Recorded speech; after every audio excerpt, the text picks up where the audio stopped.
Hey everyone, and welcome back to the channel. Ever feel like you're stuck in a no-win situation? Like you set the bar low, but somehow still manage to trip over it, and then beat yourself up about it? If you're an adult living with ADHD, this feeling might be more familiar than you think. The perfectionism paradox. Today, we're diving deep into a fascinating and often frustrating aspect of adult ADHD, perfectionism. Now, you might be thinking, wait, ADHD and perfectionism?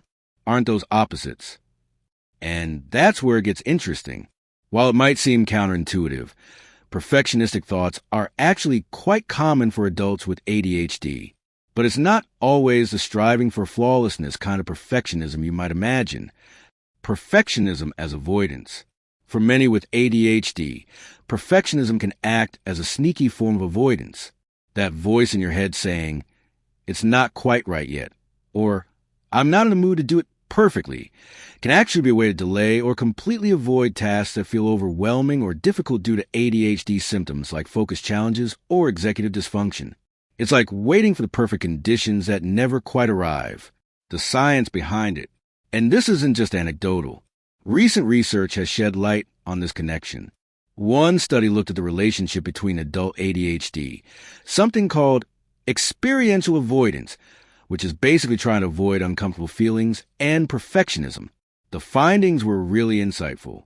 They showed that higher ADHD symptoms were linked to higher levels of perfectionism, which in turn was associated with a greater tendency to avoid difficult experiences.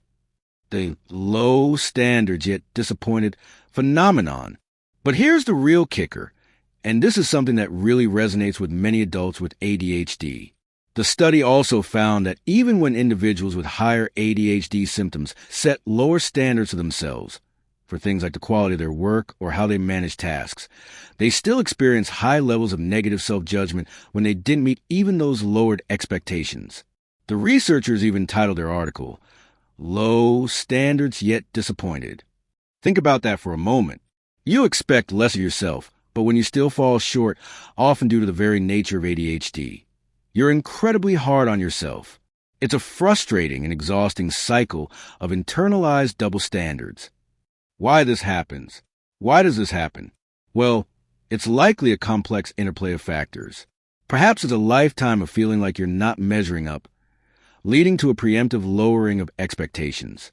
Or maybe the challenges with planning and organization inherent in ADHD make it difficult to meet even simple goals consistently.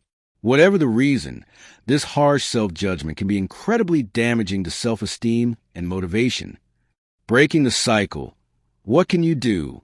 The good news is that this cycle can be broken. Understanding this connection between ADHD and perfectionism is the first step.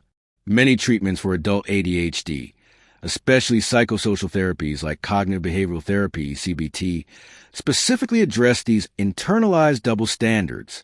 Remember, ADHD is often a performance problem, not a knowledge problem. It's not that you don't know what to do, it's the doing that can be challenging. Practical strategies and self-compassion. Interventions focus on setting realistic expectations. And this doesn't mean giving up on your goals, but rather breaking them down into smaller, more manageable steps. Developing time management and organizational skills is crucial for actually achieving those goals. And perhaps most importantly, it's about learning to practice self-compassion. Acknowledge the challenges of living with ADHD and give yourself credit for every small step forward. Change takes time, and it's okay to not be perfect. In fact, aiming for good enough is often the key to progress. If any of this resonates with you, please know that you're not alone. Many adults with ADHD grapple with this perfectionism paradox. Share your experiences in the comments below. What does this look like for you? What strategies have you found helpful? And if you found this video helpful, please like and subscribe for more content on navigating life with adult ADHD. Thanks for watching, and remember to be kind to yourself. We'll see you in the next video.